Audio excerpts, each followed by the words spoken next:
Hypoplastic uterus. Hypoplastic জরায়ু মানে হলো জরায়ু স্বাভাবিক আকারের চেয়ে ছোট হওয়া। এটি মহিলা বন্ধ্যাত্বের একটি কারণ হতে পারে।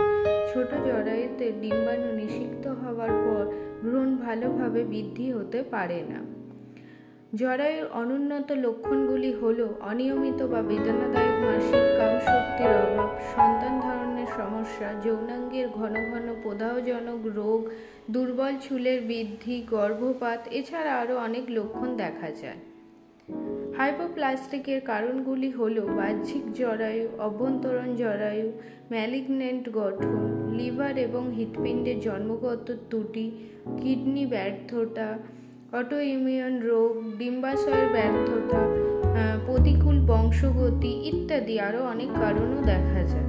এসব সমস্যার সমাধান পেতে আপনারা আসুন আমাদের দ্য ওম ফার্টিলিটি ট্রিটমেন্টে। এখানে ন্যাচারাল প্রসেসে 3 থেকে 6 মাসের মধ্যে আপনি সমস্যা থেকে মুক্তি পাবেন।